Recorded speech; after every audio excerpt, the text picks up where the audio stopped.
Bonjour, ici Herman Charret, bienvenue à une autre émission à votre service. Alors, cette semaine, pour vous, nous rencontrons Mme Kathleen Brouillette, qui est enseignante en technique d'éducation spécialisée au CECC, et elle est accompagnée par Lauriane Boudreau, étudiante, effectivement, dans cette technique, et elle vient de nous parler d'une expérience qui s'appelle la vie d'itinérance. Alors, vous allez voir, c'est fort intéressant. Nous allons également rencontrer M. Sébastien Thibault, qui est le président d'honneur du Défi des têtes rasées Leucan, ici dans Charlevoix, qui célèbre cette année son 10e anniversaire. Et depuis le lancement, effectivement, de cette nouvelle édition, bien, il y a eu beaucoup d'activités, dont la finale va avoir lieu très bientôt, au mois de juin. Alors, il est là pour nous en parler. Et enfin, nous allons recevoir Mme Francine Thibault et M. Alexandre Henry, du Club Bon Cœur, qui viennent nous parler de l'événement qui s'appelle Le Cœur sur le monde et qui va avoir lieu très bientôt, le 27 avril prochain. Alors, de ce pas, allons rejoindre nos invités. Bonne émission.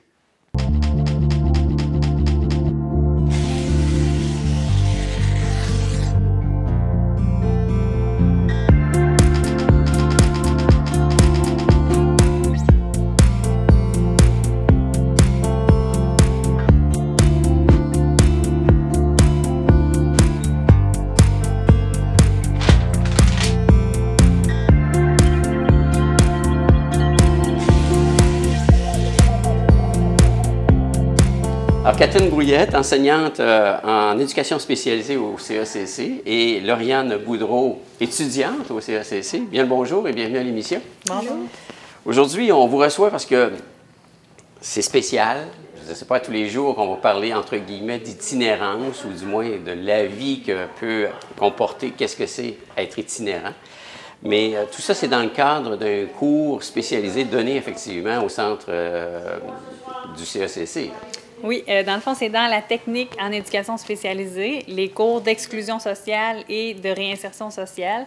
Les élèves apprennent, en tant que futurs intervenants, quoi faire avec ces clientèles-là, les clientèles qui vivent de l'itinérance, du travail du sexe, qui utilisent des drogues injectables, les personnes qui ont le VIH. Donc, quelles approches sont utilisées?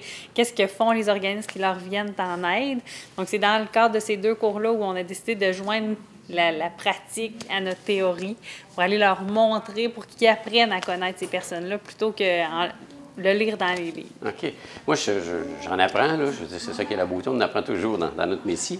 Ça fait quand même 10 ans que ça existe, ce programme-là? Oui, la technique d'éducation spécialisée est ouverte depuis 10 ans au CECC. Avec cette orientation-là? Non, dans le fond, la sortie, elle, existe depuis 7 ans, OK. Mais jamais on avait fait, avant cette année, le volet aller et vivre comme des itinérants pendant 48 heures. Là, on est passé de la théorie à la pratique. Là. Vraiment. OK. Donc là, les élèves avaient 15 $ par jour pour... pas par jour, 15 $ pour le 48 heures pour manger, pour fumer, pour ceux qui fument. Ils devaient payer la soupe populaire, donc... ils devaient se débrouiller. Ah. Donc, Lauriane, toi, tu as été active là-dedans. Là. Oui. Tu as été une volontaire. Oh, oui, oui. Puis c'est une expérience qui est enrichissante. Tu sais, on pensait pas en arrivant là-bas. Tu sais, on savait à quoi s'attendre un peu, mais vraiment, en rentrant dans le vif, là, on a vraiment été... Surtout le 2 heures d'itinérance qu'on a vécu le soir, là, parce que dans le fond, tu sais, oui, on a eu une sortie structurée avec beaucoup de visites dans les organismes, mais le dernier 2 heures après notre souper à l'Aube-Rivière, on a été comme un 2 heures dans l'itinérance pour se rendre à l'endroit où on allait dormir. Puis là, on était vraiment libre de faire ce qu'on voulait. Fait que, on s'est vraiment promené dans les rues de Saint-Roch.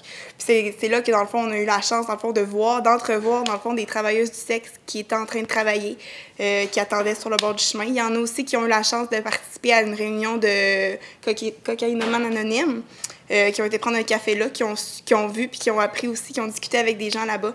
Donc, c'est une expérience qui était vraiment enrichissante puis qui nous a apporté tellement de bagages aussi, là. Parce que là, on parle de la rue Saint-Roch ou le quartier Saint-Roch, c'est à Québec. C'est dans la ville de Oui. Québec principalement. Est-ce qu'on peut dire que l'itinérance ou tout ce qui englobe, dans le fond, ce secteur-là, c'est en croissance? C'est-tu en décroissance? Est-ce qu'on a une idée un petit peu si...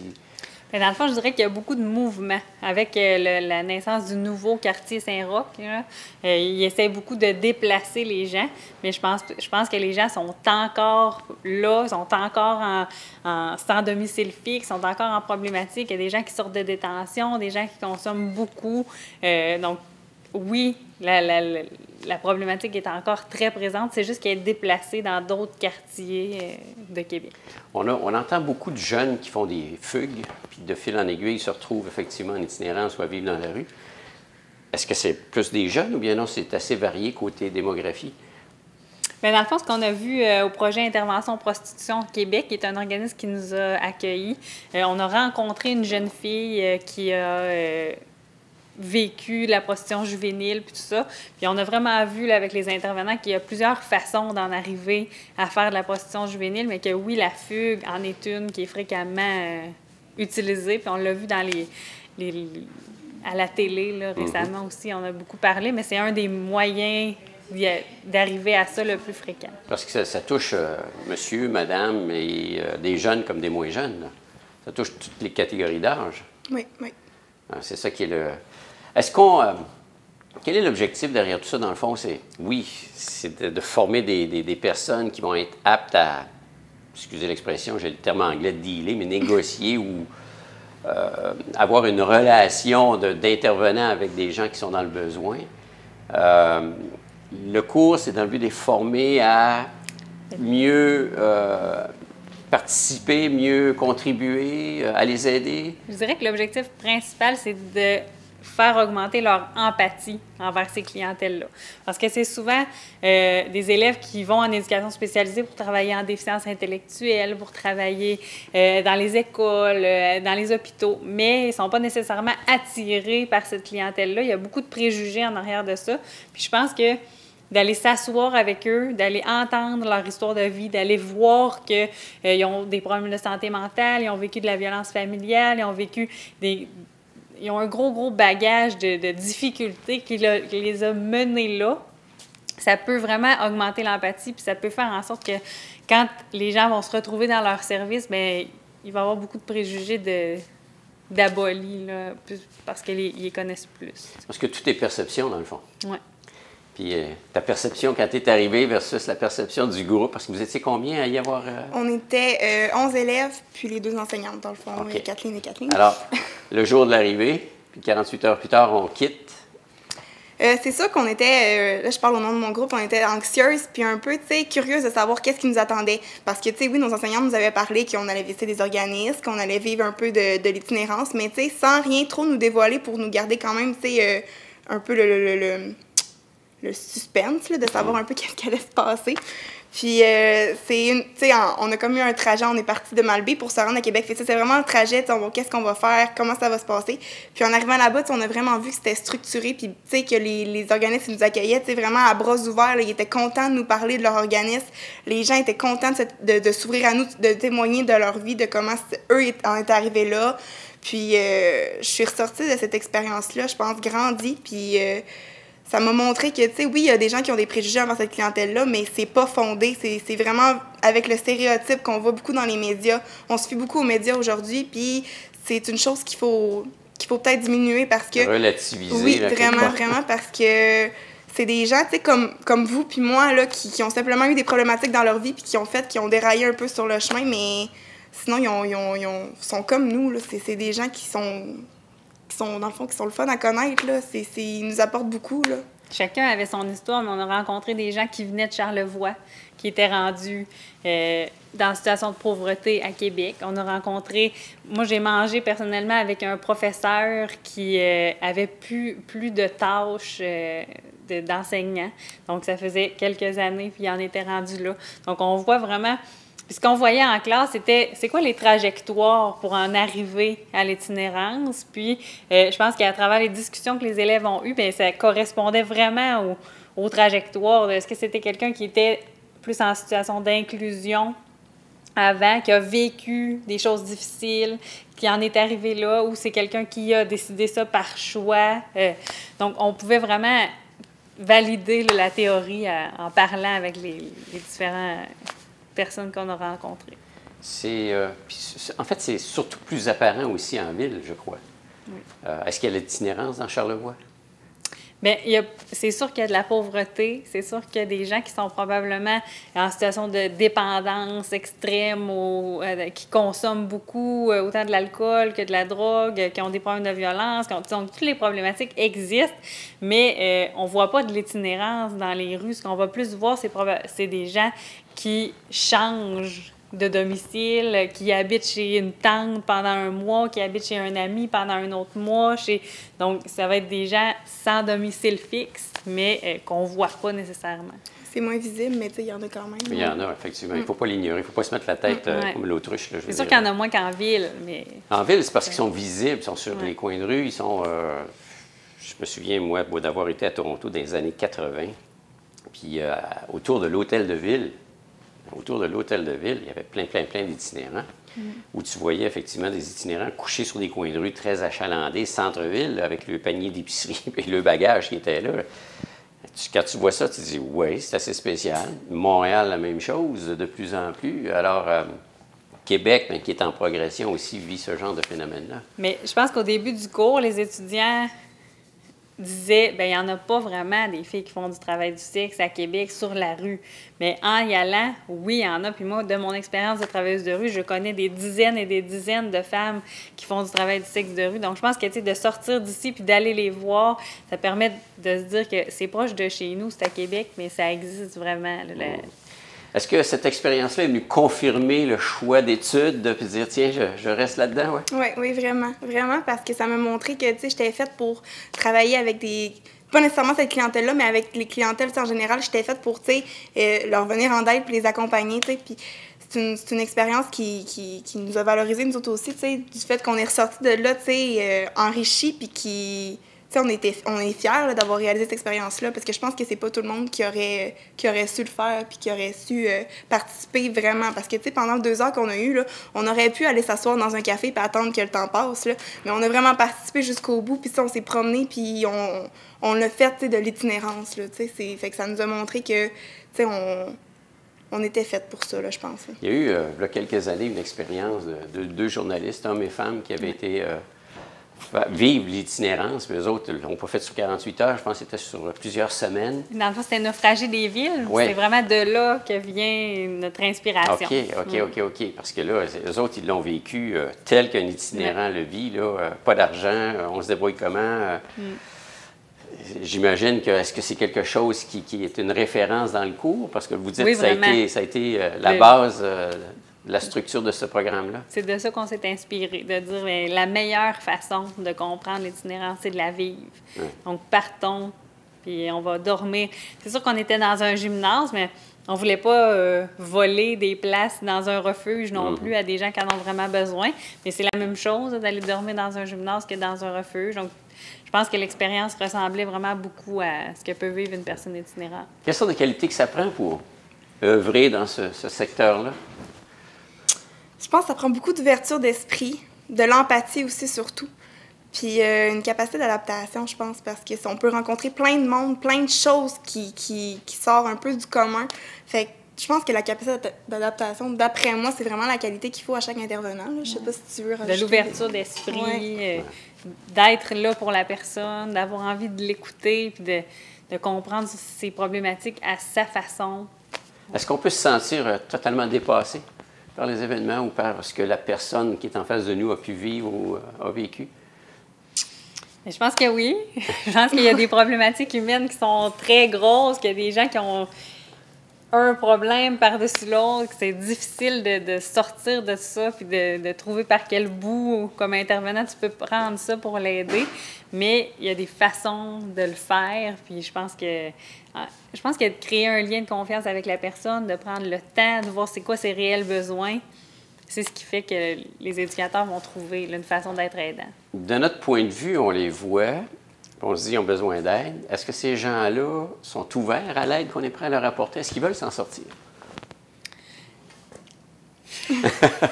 Mais moi, je dirais que oui. Mais s'en sortir, c'est relatif.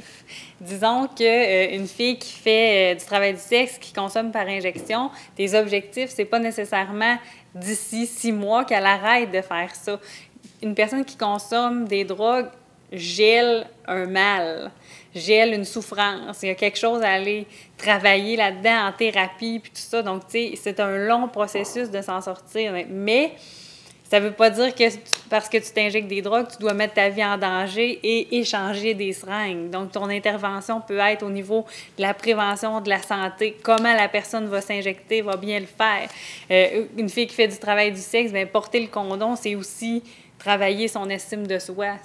Donc, tu sais, il y a plein d'objectifs, de petits objectifs à faire qui font qu'un jour, cette personne-là va être prête à aller travailler ses blessures. C'est profond comme blessure, hein? C'est ça. Tu sais, la plupart des filles avec qui je travaillais ont été abusées quand ils étaient jeunes, ont été échangées. J'en ai une que sa mère vendait de la drogue dans le quartier Saint-Roch, puis elle l'échangeait à des messieurs contre un 6-pack de bière. Ouais. Donc, les messieurs pouvaient faire ce qu'ils voulaient avec elle. Donc, ces filles-là ont ces histoires de vie-là. Ils n'ont pas mon histoire de vie que je me lançais dans un tas de feuilles quand j'étais jeune, là. Donc, ils ont des grosses choses à... C'est pas pour rien qu'ils consomment. La drogue, c'est une solution. Une évasion. Là. Oui, à oublier puis à enterrer ces problématiques-là. Puis malgré tout ça, c'est un cercle vicieux. Oui. Ouais, c'est comme un gros tourbillon, on est attiré dans le trou, puis on veut s'en sortir, mais c'est toujours attirant comme tel. Je lisais, je pense que c'est aujourd'hui ou hier, où je l'ai vu à la télévision, pas à TVCO malheureusement, mais à Radio-Canada, je crois. C'est le Portugal qui a innové énormément dans le but de on parle de criminalisation, donc décriminalisation des gens qui consomment ou autres, parce que là, ce sont des patients, ils sont devenus des patients qu'on peut aider, puis la pensée générale aurait pu dire, ben non, si on décriminalise, le taux de criminalité va augmenter, puis c'est tout le contraire qui s'est passé. Je sais qu'au Canada, bon, il y a certains partis politiques qui y pensent, je pense que ça fait partie aussi du programme du NPD.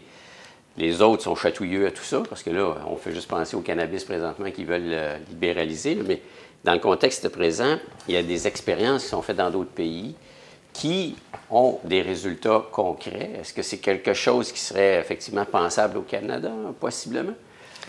C'est sûr que l'Agence de santé publique serait probablement plus experte que moi pour vous répondre, mais une chose que je sais, c'est qu'il y a une grosse différence entre les années où la prostitution était criminalisée, puis maintenant qu'elle est décriminalisée, on a beaucoup moins de femmes qui passent de longs séjours en détention, qui sont devant les tribunaux, puis tout ça. On a beaucoup moins de femmes aussi qui sont violentées parce que c'est plus accepté. Donc, la police, au lieu d'avoir le rôle de toujours les arrêter, peuvent avoir le rôle de les aider, de les accompagner. Donc, c'est sûr et certain que la criminalisation, c'est pas quelque chose de positif, la criminalisation de ces populations-là.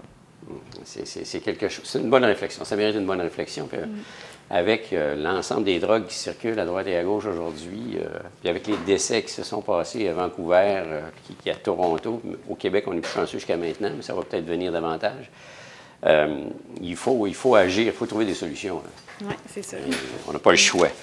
Eh bien, je pense que c'est très révélateur. Je dois vous féliciter pour ce cours-là. Je veux dire, dans le contexte où on va au-devant, on découvre. Et dans la pratique, après, ben là, on se donne des outils pour mieux réagir. Hein. C'est ça qui est l'objectif. Ah ben, félicitations.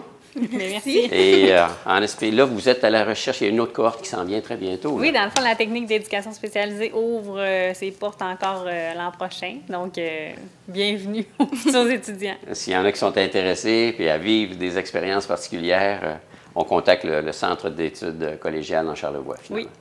Bien, merci, madame. Merci à vous.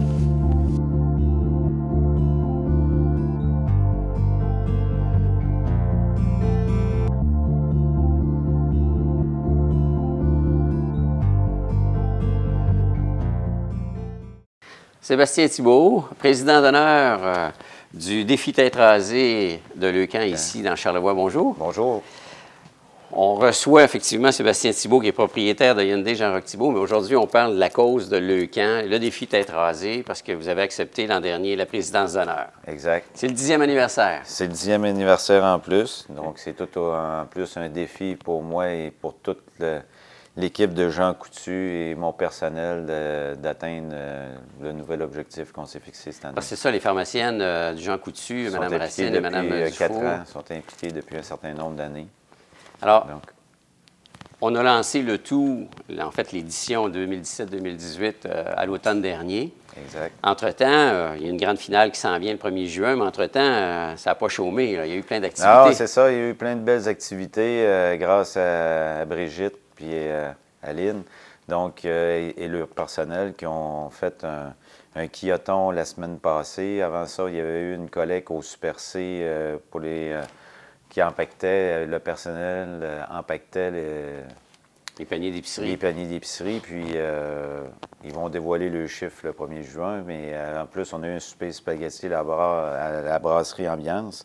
Donc, à eux seuls, ont fait 3 activités pour Leucan. Donc, je les remercie beaucoup de prendre cette cause-là à cœur.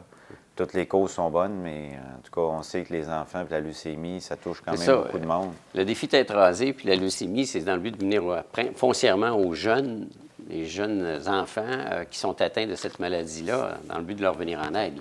Bien, c'est ça. C'est sûr, si Brigitte n'a pas pu être là aujourd'hui, Mme Racine, parce qu'au point de vue plan clinique, elle vous aurait expliqué mieux que moi tous les bienfaits. Mais si je peux résumer, je vous dirais, il y a 18 ans ou 20 ans, le taux de réussite était de 15 %. Maintenant, on est rendu à 85 %. Donc, la recherche, au fil des années, a permis de sauver bien des vies avec le temps.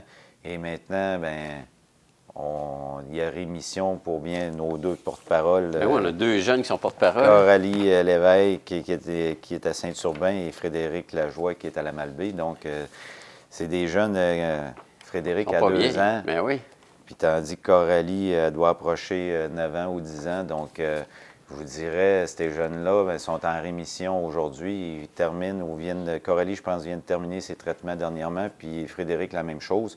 Donc, c'est le fun de voir que déjà, à cet âge-là, on a des bons traitements adéquats pour enrayer la maladie. Oui, puis c'est des moments difficiles quand même pour elle, parce que c'est des traitements, qui dit traitement, c'est de la chimio, là, ces choses-là. Ah oui, c'est plein de... Mais au moins, ça va leur permettre d'avoir une espérance de vie.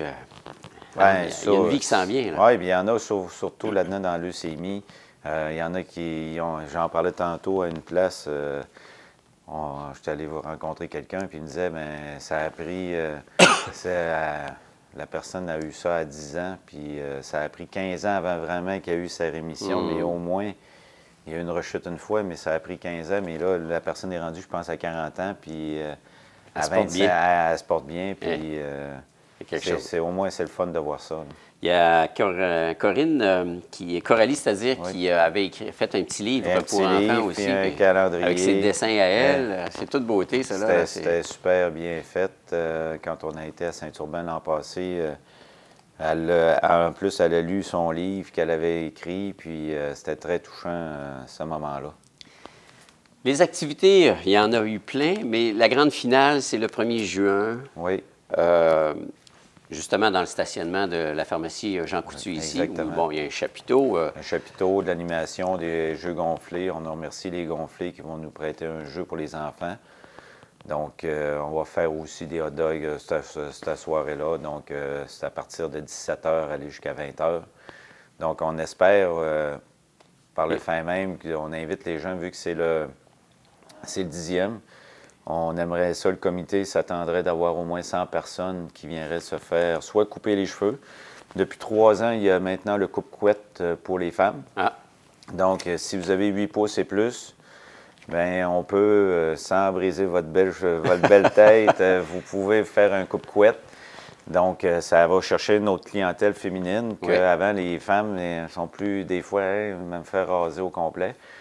Il y en a qui le font, je les remercie beaucoup, mais pour ceux qui se diraient j'ai un beau 12 pouces ou un beau 8 pouces à faire couper, qui soient aussi non traités les cheveux, c'est pas obligé quand même qu'il y ait une coloration dedans. Maintenant, ils sont capables de faire des perruques, même s'ils ont une coloration, ils sont capables de de faire ça. Avant, au début, ils ne pouvaient pas, mais maintenant, ils peuvent le faire. OK. Donc, ça ouvre toute une nouvelle clientèle Ouais. possible. Bien, c'est ça qu'on souhaite, c'est de rejoindre un peu dans chacun des comtés, dans Charlevoix-Est et dans Charlevoix-Ouest, de rejoindre le plus de monde possible. Et j'invite les gens encore, ceux qui ne sont pas inscrits. Vous pouvez m'appeler en concession au 435-2379 ou parler à mon adjointe Andrea Fortin au même numéro 435-2379 chez Hyundai pour faire votre page, si vous voulez. Vous pouvez aller vous inscrire sur la page du défi tête rasée Leucan. Vous allez défi tête rasée Leucan de Charlevoix, 1er juin, Jean Coutu, lieu du site Jean Coutu, puis vous pouvez aller monter votre profil là. Mais si vous avez des problèmes au point de vue de l'informatique, vous pouvez nous appeler, puis on va le faire. Il y a de l'aide qui est là. On va le faire pour vous, ça va nous faire plaisir. Mais on s'attendrait à avoir au moins 100 personnes cette année. C'est sûr qu'il y a le G7, c'est sûr que là, certains ne peuvent pas le faire à cause du G7, mais on espère quand même d'avoir 100 personnes. Effectivement, c'est un une autre impondérable. contrainte, Ouais, c'est une autre contrainte qu'on a pour nous présentement. Ça augmente les défis, cela. Là. Oui, effectivement. C'est le 10e anniversaire, puis je pense que quand vous avez décidé de vous impliquer, vous avez eu une belle réponse de vos confrères concessionnaires automobiles qui oui, ont mais c'est ouvert ça. leurs bourses. Quand j'ai su, j'avais été approché quand j'avais fait le défi tête rasée avec David Tremblay chez Simard Suspension. Puis Nathalie Matt, à l'époque, m'avait approché pour être président d'honneur, mais vu que j'étais pas mal dans le hockey encore, j'ai dit pour le 10e, en principe, ça devrait être correct. Donc, il m'avait approché l'an passé, puis suite à ça, j'avais demandé, on fait un tournoi annuel de golf chez Hyundai. Donc, j'ai dit, c'était dans Charlevoix, au Manoir Richelieu cette année. J'ai dit, bien, ça vous dérangerait-tu au directeur régional? Ça vous dérangerait-tu durant le souper? Ça va être différent des autres fois. J'ai dit, je pourrais me faire au dessert, me faire raser la tête puis ramasser des sous. Puis, ça a été un succès. Je ne m'attendais pas à ça. Je m'attendais peut-être à 2 000 – 3 000. Mais là, en fin de compte, tous les fournisseurs embarqués à coût de 500. Hyundai embarqué pour 6 300 $ et certains groupes de concessionnaires qui ont plusieurs franchises. Donc, ça a donné un total d'environ 30 000 $. 30 000 $. On est parti. En 30 à 40 minutes. Donc, la Madame de Leucan en revenait C'est pas rentable. Donc, ça a fait un préambule pour starter l'édition. Puis par la suite, bien, ça a permis à d'autres personnes de s'intégrer. Bien, d'autres qui, comme Jean Coutu, le groupe Habitat qui était là l'an passé. Quand ils ont vu à l'automne qu'on était quand même, ils ont été motivés à participer dans d'autres activités cet hiver. Donc, je les remercie beaucoup. Chapiteaux du Monde aussi, qui nous ont aidés à chaque année, qui nous passent toutes les tentes gratuitement. La microbrasserie aussi, qui sont là depuis un bon nombre d'années, je les remercie beaucoup. CIHO, Jean Coutu, puis Louis La Liberté qui vient tout en prendre un shooting photo. Puis vous, les médias, TVCO, CIHO, on a une super belle couverture. Puis la caisse populaire des jardins, là, cette année, qui nous ont donné pour le 10e un montant un petit peu plus substantiel. Ouais. L'an dernier, on avait ramassé 84 000 $. Donc, l'objectif, on met pas un chiffre, mais c'est supérieur à ça. Là, on s'est mis, je vous dirais, vu qu'on a eu, suite au tournoi de golf, on a mis un objectif quand même, on a mis 100 000 $. Un chiffron. On a mis un chiffron, on espère le dépasser, mais il y a quand même d'autres bels événements qui s'en viennent. Le relais pour la vie. Oui, c'est très bientôt. C'est très bientôt aussi, en juin. Donc, toutes les causes sont bonnes. Les tournois de la Fondation de l'hôpital de Baie-Saint-Paul, la journée de la Fondation aussi, au mois de juin. Donc, qui ramasse aussi beaucoup d'argent pour cet événement-là. Donc, on comprend que les gens sont très sollicités. Il faut que ça y aille de notre cœur, je pense, et d'aller, si ça vous interpelle, bien, parce qu'il n'y a personne qui est à l'abri. Hein? On a découvert ça. Il n'y a personne qui est à l'abri comme tel. On ne sait jamais quand est-ce que ça se déclare. On est en bonne santé aujourd'hui, puis tiens, demain matin, il y a d'autres choses qui peuvent arriver. Effectivement. Donc, dans les activités qui s'en viennent, si vous me permettez. Ben oui. Une idée originale d'un de mes employés, Jérôme Bouchard. Lui, ça fait 17 ans à Petite-Rivière qu'il fait tout le temps des rallyes automobiles. Donc, cette année, on a décidé de faire un rallye chez Hyundai Jean-Rectibeau pour Leucan. Donc, ça va être un rallye mobile, donc avec application mobile. Donc, Jérôme est full techno. Donc, les gens vont en équipe de 4 ou de 5, jusqu'à concurrence de 5 par personne dans une auto. On va faire, il est en train de tout préparer ses questions présentes. Dans Charlevoix. On va se promener peut-être pas jusqu'à la Malbaie, peut-être aller jusqu'au Zéboulement. Là. Il est en train de faire son trajet là, pour cibler des endroits stratégiques, peut-être dans le Ras-Saint-Laurent, puis peut-être se rendre jusqu'au Zéboulement. C'est original, c'est Ben, original. ça fait différent, puis c'est pas une... On touche une autre clientèle, c'est ça? On touche une autre clientèle. Donc, on va faire ça samedi, le 5 mai prochain. C'est très bientôt. C'est très bientôt. Donc, on vous invite, ceux à vous inscrire. Vous pouvez nous appeler à la concession, moi, Jérôme ou Andrea. On est commencé à avoir pas loin d'une dizaine d'équipes. On essaie d'en avoir 40 dans la mesure du possible, mais comme c'est la première édition, on vise peut-être ça. Il y a un départ à tout. Mais on espère aussi le refaire l'année prochaine pour d'autres causes, peut-être, probablement. On aimerait ça. C'est mon but, si ça va bien. Parce qu'une fois le la cadre gymnastique, établi là, comme il faut, là, après ça, donc on sait dans quoi on s'embarque. Je trouve que ce serait le fun de le continuer par après. Puis on va faire en même temps, à partir de 10 h le matin, on va faire un lave-auto au garage. Certains de mes employés vont être là pour accueillir les gens qui veulent venir faire laver leur voiture. Puis on va laisser les gens faire une contribution volontaire. OK. Donc, ça, on va commencer à partir de 10 h. Le rallye va commencer à partir de midi. Puis si plus vite vous appelez, plus vite, on peut vous donner tout de suite votre date, votre heure de départ. On peut vous placer à l'heure que vous voulez à partir de midi. Puis par la suite, j'ai réservé les services de Joe Smokemate pour un petit repas après. Bon. Donc, on joint l'utile à l'agréable. On joint l'utile à l'agréable, puis on va avoir certainement des surprises et cadeaux pour les gens qui vont participer. Super. Par la suite, la fin de semaine d'après, ça va être une super grosse fin de semaine. J'ai sollicité mon ami David Tremblay de chez Simard Suspension. On va refaire l'activité qui avait été faite il y a 2 ans, mais bonifiée un peu, dans le sens qu'on a invité les pompiers de Baie-Saint-Paul, parce que les enfants, on sait tout le temps que ça émerveille tout le temps un cœur d'enfant de voir les camions de pompiers, les ambulances, la Sûreté du Québec devrait avoir un véhicule présent sur place. On va avoir, il nous reste peut-être une petite surprise, mais que je ne peux pas dévoiler tout de suite. On attend une confirmation. Pas de scoop aujourd'hui. Bien, pas de scoop, mais c'est quand même aussi. Bien, on a quand même un scoop, c'est que on a sollicité le monde agricole pour avoir des équipements agricoles. Souvent, on les voit dans les champs, mais ils ne sont pas accessibles. Donc, on va avoir une moissonneuse, batteuse de la ferme C'est des gros appareils, ça, là. On va avoir d'autres équipements agricoles un petit peu. Donc, on voulait faire un petit peu différent. Donc, on va avoir ce volet-là. On va avoir aussi avec les entreprises Jacques Dufault, on va avoir un opérateur avec une pelle, puis avec du gravier. Donc, on va pouvoir embarquer avec l'opérateur un enfant, puis voir juste manutentionner une pelle mécanique. C'est plus un jouet, là, c'est la réalité. Manutentionner sur du 0,3 jouer un peu avec ça. Donc, ça, c'est une nouveauté. On va avoir le jeu des gonflés. On va avoir aussi Lin Tremblay qui va venir nous faire des petites bouchées. Des petites saucisses. Non, ça va être des saucisses. On va faire des petites saucisses hot dog. On va avoir des hot dogs. On va avoir beaucoup d'amusement pour les enfants. Donc, ça va avoir lieu où? Ça va être chez Simard Suspension, samedi le 12 mai. OK. Donc, puis moi, je vais probablement amener ma remorque aussi, faire des tours de remorque. On va faire des tours de camions pour les enfants qui veulent. Puis il y aura une contribution à ce moment-là volontaire des gens. OK. Il va y avoir un coût minime pour entrer, juste pour... puis après ça, s'ils veulent faire des tours, si les gens veulent leur faire des dons, bien, ça va être apprécié. Ça s'annonce intéressant.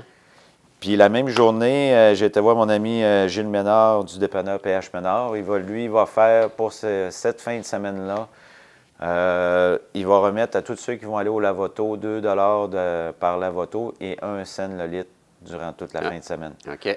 Donc, c'est très généreux. J'apprécie que Manon et Gilles aient pris...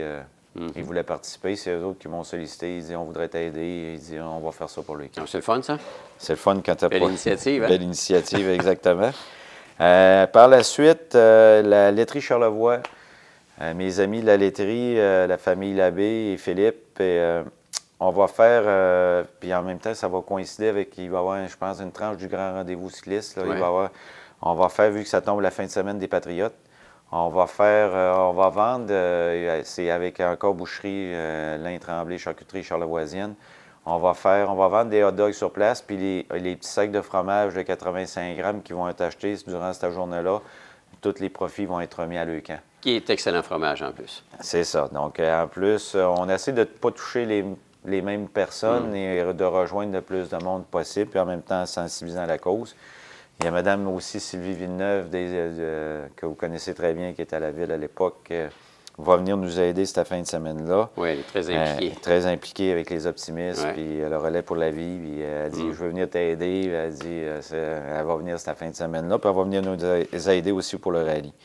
Et du côté Charlevoix-Est, le restaurant Belle et Bomme, tout le mois d'avril, 1 $ qu'ils remettent pour les repas du midi. OK. Et on est en train de travailler pour aller faire aussi un cerf pour la cause un jeudi soir. C'est juste une question de logistique, de trouver un peu de monde, pas tout le temps prendre le même monde. Puis j'essaie de trouver des gens de la Malbaie. C'est important aussi. J'essaie de trouver des gens de la Malbaie pour les gens de la Malbaie pour ça. Avant que je l'oubliais aussi, on fait ma gang du vendredi, mes boys du vendredi, on va dîner dans tous les restaurants de Baie-Saint-Paul jusqu'au 1er juin. Donc, si vous allez aimer notre page Le Camp de Charlevoix sur Facebook, vous voyez, comme demain, nous serons à la microbrasserie, ceux qui veulent venir nous aider, venir manger. La semaine passée, on était à l'Orange Bistrot, puis juste sur Facebook, mais il y a 13 personnes qui sont venues grâce à ça. Ils ont dit, quand allez dîner ailleurs, ben, on va aller encourager la cause. On va là manger, dans le fond, c'est ça. On va là manger, mais en même temps, le monde dit, mais le propriétaire du restaurant, habituellement, remet un montant de 2 $ par repas, puis c'est symbolique, mais c'est quand même apprécié de tout ce que c'est qu'on fait. Les argents ramassés, parce qu'on dit toujours on ramasse de l'argent pour la recherche et autres, mais il y a du concret là-dedans. Là. Exemple, un 200 $, ça permet de c'est ça. Exemple, 200 $ permet à un adolescent atteint de cancer de participer à une activité pour briser l'isolement, parce qu'on sait quand on est atteint de cancer, on se refoule à l'intérieur de nous autres. Puis c'est pas tout le temps facile de se revaloriser puis d'échanger. On est fragilisé. Donc, ça permet à encadrer par un personnel qualifié, ce qui comprend la réalité, c'est de faire comprendre que la maladie, mais d'apprendre à vivre avec. Puis comment on fait pour surmonter ça. 250 $ assure l'octroi d'une bourse d'accueil qui permet d'aider une famille à faire face aux dépenses imprévues qui surviennent lors d'une hospitalisation.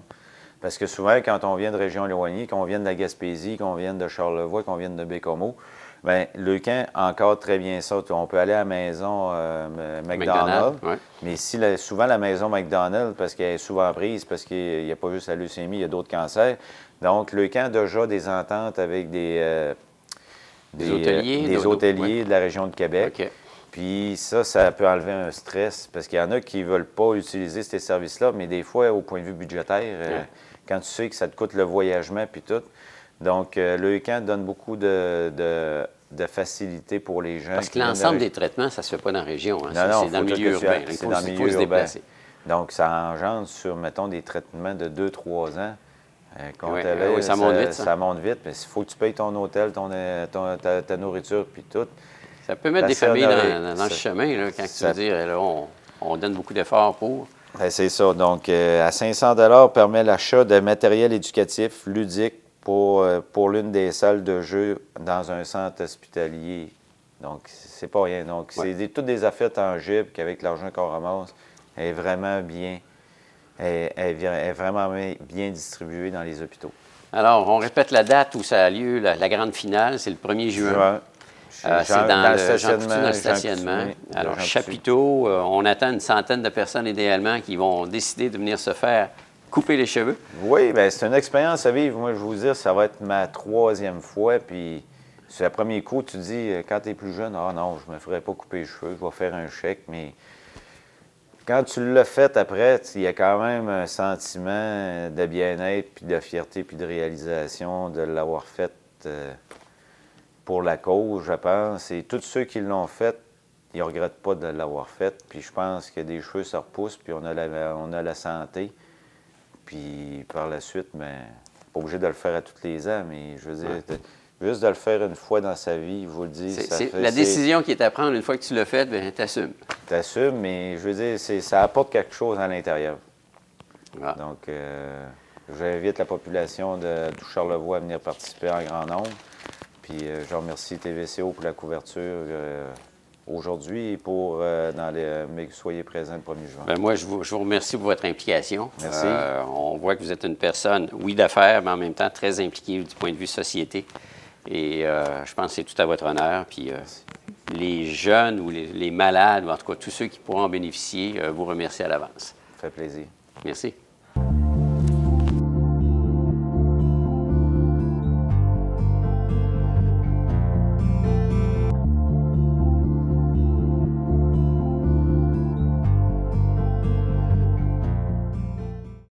Alors, Mme Francine Thibault, directrice du Club Bon Cœur, et M. Alexandre Henry, kinésiologue, également associé au Club Bon Cœur. Bienvenue. Merci. On vous reçoit parce que très bientôt, dès le vendredi, il y a une activité qui s'en vient, organisée par le Club Bon Cœur, qui s'appelle Le Cœur sur le monde. Le Cœur sur le monde, qui se veut en fait maintenant une activité qui va avoir 22 ans cette année. 22 ans. Mais là, on l'a mis biennal parce qu'on avait trop, ça faisait très chargé au niveau de programmation. Mais par contre, c'est pour fêter en fait la santé de notre monde, de nos membres et de notre population, pour leur dire qu'en fait, on s'associe à l'art du mieux vivre parce que c'est important qu'on se le dise. Quand on se prend en main, c'est pas facile des fois. Alors de se dire le matin, on se lève, on fait nos exercices, on faut faire un effort parfois, même si c'est agréable. Alors, c'est un peu dans ce sens-là qu'on veut fêter la santé de notre monde. C'est-tu absorbé maintenant dans le langage? Parce que le mieux vivre, mieux se nourrir, dans le fond, il y a des thèmes aujourd'hui qui sont comme nouveaux qu'on entend, mais qu'on n'entendait pas il y a 10 ans, 15 ans, 20 ans. Est-ce que c'est...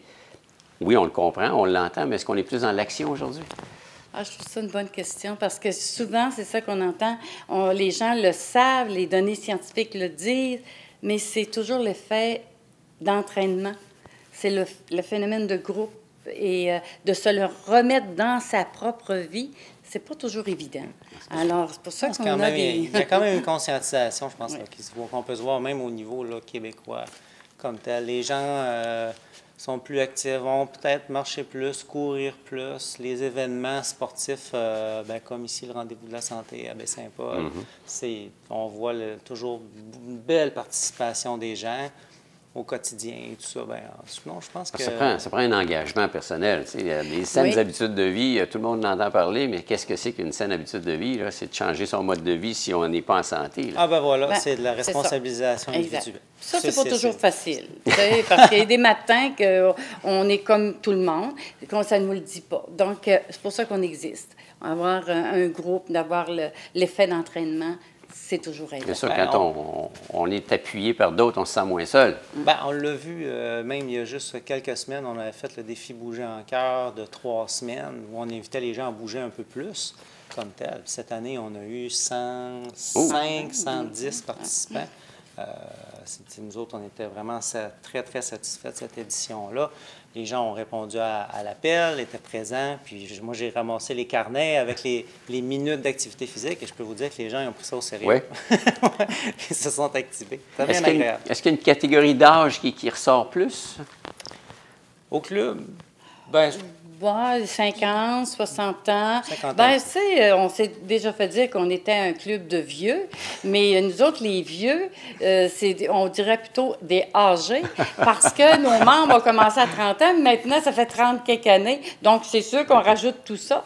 Alors, ce qui fait qu'on a vieilli, c'est bien sûr, pour certains membres, mais on a de plus en plus une clientèle jeune qui se conscientise et je pense aussi qu'il y a les jeunes retraités, ce qu'on n'avait pas avant. Ouais, alors, nos jeunes retraités qui s'en viennent avec nous. Notre gros bassin là, actuellement, de nouvelle inscription au club, là, des gens là, qui ont pris leur retraite, ça fait 6 mois, ça fait 1 an, qui se demandent « mon réseau social est en train de... » on se retire du travail, Oui, ça, puis ils se rendent compte que venir au Club Bon Cœur, là, ils ont des ressources, ils peuvent poser des questions, il y a des petits groupes, ils peuvent aller marcher, on fait des activités, on va à l'extérieur pour aller justement faire de la randonnée, on va faire de la raquette.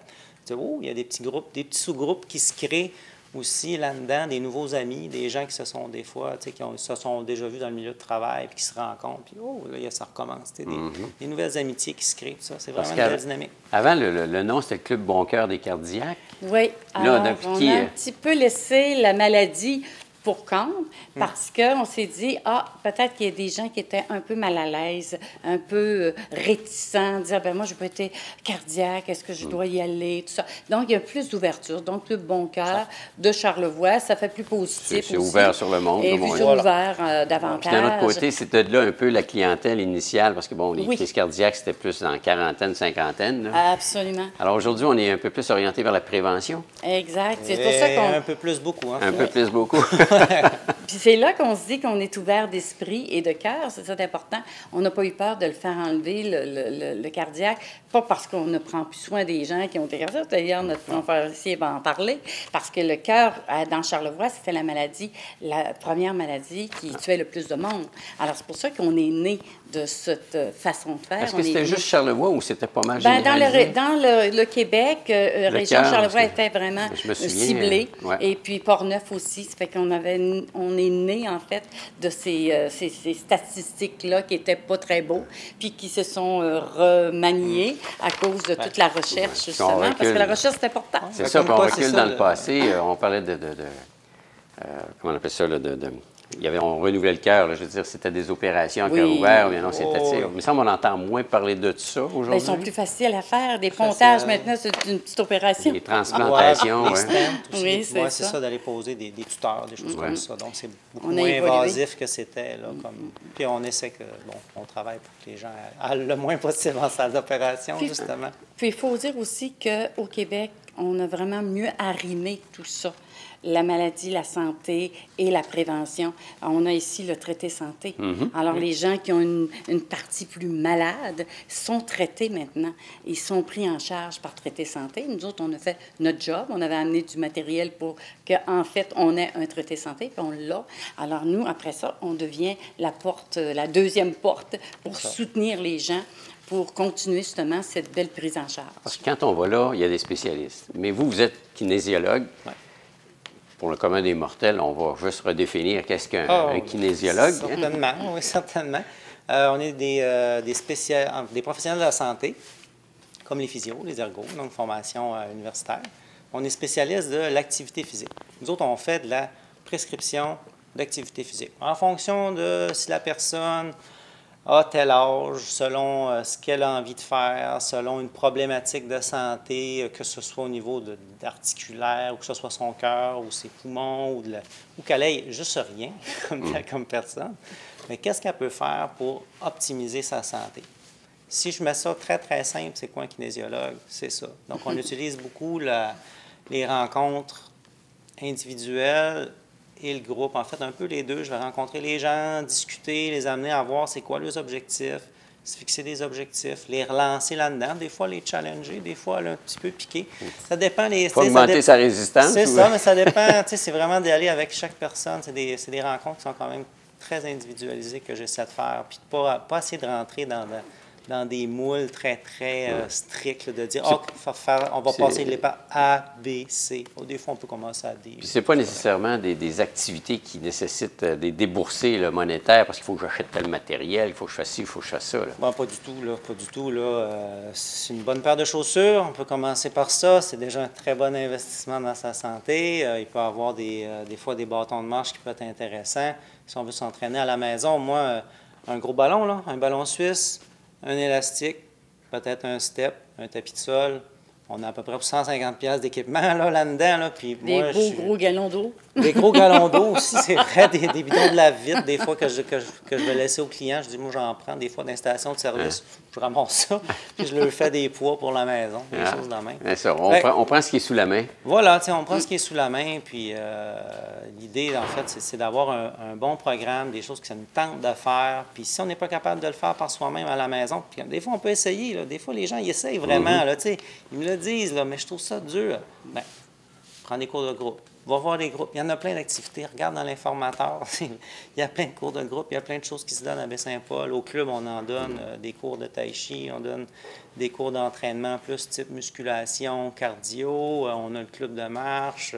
À ce moment-là, bien, pour bien des gens, là, ça aide vraiment le groupe. Moi, c'est un outil pour moi, en fait, le groupe.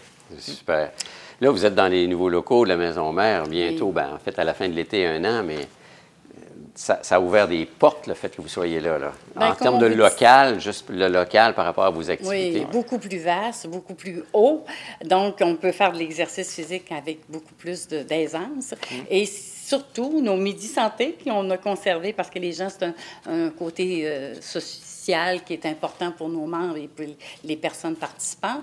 Alors, une facilité, on a même notre petite cuisinette. Puis, il y a le groupe aussi, tout l'achalandage de toute cette maison-là qui a, comme je vous disais tantôt, une histoire, quelque chose qui nous ramène ensemble. Et puis, les petites franciscaines de Marie nous l'ont enseigné depuis nous, les gens de Charlevoix, qu'on est tout petits. Alors, ce qui fait que c'est demeuré dans les murs et il y a une belle équipe et on travaille avec eux. Même Alexandre est allé donner un cours à la procure. On fait des échanges, on participe avec leur façon de voir la nouvelle manière qu'ils vont présenter une programmation. On va animer un pique-nique, on va faire plein de choses ensemble.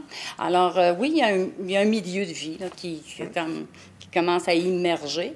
Et nous, on est très contents d'avoir fait la mouvance, parce que ça nous a comporté une certaine logistique puis tout ça, parce que ça faisait quand même un bon bout de temps qu'on était là. Alors, ça a été quelques mois de flottement, à dire, ça. pour se réorganiser, mais ça valait vraiment le coup. Oui, Super. ça a été quand même facile, je dirais, parce que on a vraiment vite pris l'assaut des lieux et ça a été plaisant. Bon, on est installé, on est prêt à prendre des nouveaux défis. Oui, là, maintenant, c'est l'avenir. Alors, le 27 avril, qui est votre journée Le Cœur sur le monde, qui est une activité là, particulière, on peut en parler de la journée? Qu'est-ce que ça comprend finalement? Oui, bien, je peux parler de la première activité. C'est une marche artistique. C'est à 14h30, à 2h30. Le départ se fait du Musée d'art contemporain de Saint-Paul. Je vais être sur place pour faire un peu d'échauffement. Donc, c'est une marche comme telle, mais qui va être animée par Patricia Aubé. Alors, vous l'appelez la marche artistique? Marche artistique, mais c'est pas en marchant qu'on fait de l'art, là, comme tel. Là. C'est plus d'aller faire C'est qu'on créait. Ouais, non, on ne crée pas. On va aller Créer des nouveaux mouvements. Ouais, non. Mais l'idée, c'est vraiment, dans Baie-Saint-Paul, il y a beaucoup d'art à l'extérieur. Ouais. Il y a beaucoup de... Il y a des sculptures. De l'art public est très, très présent. Comme résident, on le regarde souvent plus beaucoup.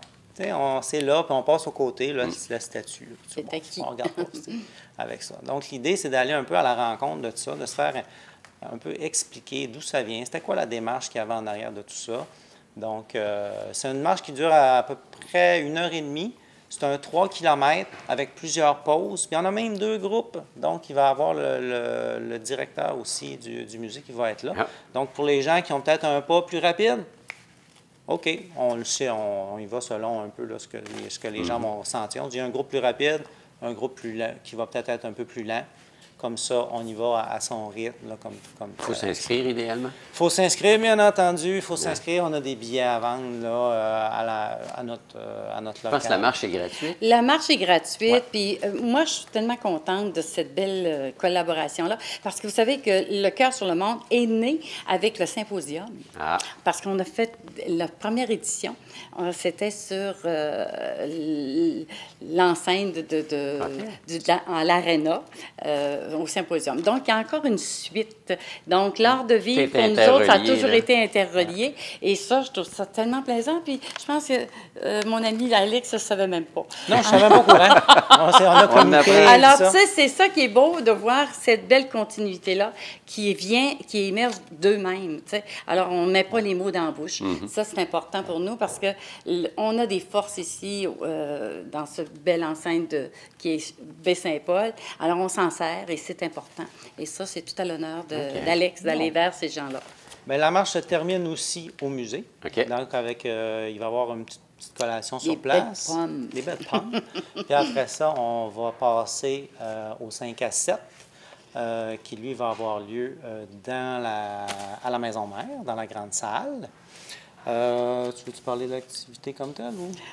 C'est bien parti. OK. Tu peux y aller avec ça? OK. Donc, juste pour ne pas oublier personne, là, donc, le 5 à 7, donc, c'est un goûter qui est offert par la députée de Charlevoix, Côte-de-Beaupré, Mme Caroline Simard.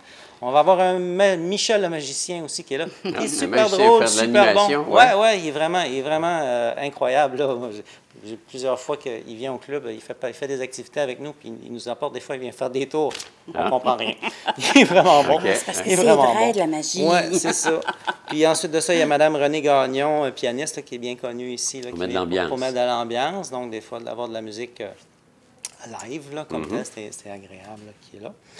Puis, ben voilà, pour Là, le il y a la conférence. Et il y a la conférence. Là, vous avez un conférence. monsieur assez particulier là, qui vient, qui est l'invité pour cette conférence. Oui, un personnage, je pense. Je vais peut-être le laisser parce que, en fait, c'est un kinésiologue au départ, notre ami Jean-Pierre Després. Et c'était notre premier conférencier. Fait que c'est doublement encore plus plaisant de le recevoir ici à Baie-Saint-Paul avec tout le parcours qu'il a fait. Alors, je vais laisser quand même, je pense qu'Alexandre, ça fait encore plus sens, étant donné qu'il est kinésiologue. Ouais. Alors, tout ce qu'il a travaillé, tout ce qu'il a découvert, notre ami Jean-Pierre Després, je vais lui laisser la chance de le dire. Oui, professeur-chercheur à l'Université Laval, mais qui est vraiment quelqu'un de renommée internationale. Là, c'est quelqu'un, là, on l'a ici à Baie-Saint-Paul. Des fois, on se dit, bon, c'est un conférencier parmi d'autres, mais c'est quelqu'un qui se promène partout sur la planète. On est vraiment chanceux de l'avoir avec nous. Le docteur Després, c'est quelqu'un qui était la première personne à parler, à mettre dans la littérature scientifique, de mettre en lumière là, un peu l'effet néfaste d'avoir une bédaine, d'avoir vraiment les tissus. Des bouchées d'amour. Oui, c'est ça. Tu sais, d'avoir des fois, on voit des gens qui sont plus comme, on pourrait dire, rembourrés de partout, là, comme tel, un peu. C'est peut-être moins à risque que quand on voit là, la petite bédaine dure, là, comme telle, la petite bédaine de bière, là, comme on dit des fois, là. Mais qui n'est pas nécessairement une bédaine de bière. Non, qui n'est pas nécessairement une bédaine de bière. C'est du gras qui se trouve à être là. Puis qui va avoir un effet très néfaste là, au niveau du bilan sanguin, au niveau d'augmenter les risques, au niveau des maladies cardiovasculaires, le diabète. Donc, c'est vraiment quelque chose de très néfaste. Mais ça reste que le docteur Després, c'est la première personne qui a parlé de ça. Puis de cette étude-là, ça reste une des personnes qui est le plus citée dans son domaine. Dans d'autres recherches. Parce là, il sortait du standard de dire c'est un problème de poids. Oui, exact. Versus, là c'est plus ciblé un petit peu comme endroit physique. C'est plus ciblé. Donc, c'est quelqu'un de très prolifique. Là. Il a fait plus de 659 articles scientifiques. Donc, c'est... Il connaît son sujet. Vous pouvez vous imaginer le travail colossal que ça peut représenter. Pour être publié, c'est ça, il y a des sources... C'est ça. Donc, c'est quelqu'un qui a gagné beaucoup de prix à l'American College Sport Medicine, à l'Association canadienne du diabète. C'est quelqu'un... On ne peut pas tout dire son CV, c'est comme, ça serait vraiment ennuyant. C'est ça, son CV. C'est vraiment quelqu'un d'extraordinaire. Puis en plus, qui est terrain, qui est pratique, qui est accessible. Donc, c'est pas aller voir un chercheur dans son bureau qu'on ne comprend rien à ce qu'il raconte, là, comme tel. C'est quelqu'un qui est comme facile d'approche, qui est intéressant à écouter. Alors ça va être à quelle heure la conférence? Vers 5h30 à peu près, parce qu'on va demeurer dans notre temps et c'est surtout de laisser la parole à notre conférencier parce que effectivement, c'est pas le monsieur qui va aller juste dire des données. C'est très interactif. Moi, pour avoir assisté déjà à une conférence, moi, j'étais sortie de là avec une bibliothèque, justement. Une énergie. Alors, important de le dire qu'il a toujours pris soin du Club Bon Cœur parce que c'était notre premier. Et quand j'avais une grosse question ou un truc il m'a toujours répondu. Alors, c'est pour dire que c'est vraiment une personne... J'invite les professionnels de la santé, j'invite les gens, les chefs d'entreprise, voir comment est-ce qu'il peut nous dire que bouger, c'est important, la façon qu'on le fait, et les statistiques sont là pour le prouver parce qu'il y a des recherches là-dessus. Le sujet de la conférence comme tel, c'est mode de vie et santé cardiovasculaire, mettre la science au service de la population. Exact. Donc, c'est un petit peu, c'est un petit peu beaucoup la mission du Club Bon Cœur, donc d'avoir quelqu'un qui vient nous supporter là-dedans. On est bien fiers de l'avoir. Tout ça pour un gros prix d'entrée de 10 $. Franchement, c'est symbolique, là. Puis on a des partenaires extraordinaires. On a une nuitée, deux nuitées au Génévrier à gagner avec le prix de présence. Puis d'autres prix de présence. On a vraiment des gens généreux. Eric Dusport, Jean Coutu, alors, plein de monde qui viennent nous supporter comme ça pour faire en sorte que, justement, on veut prendre soin et féliciter les gens qui prennent soin de leur santé. Parce que dans le système de santé qu'on a, nos grandes difficultés, bien, prenons-nous en main. Je pense que c'est la meilleure des recettes et la meilleure subvention qu'on peut se donner. On met les chances de notre bord. Voilà. Bien, Madame Thibault, Monsieur Henry, merci beaucoup. Merci de Merci nous à avoir vous. invités. Et bon succès avec cette belle conférence. Merci, j'espère que vous serez là.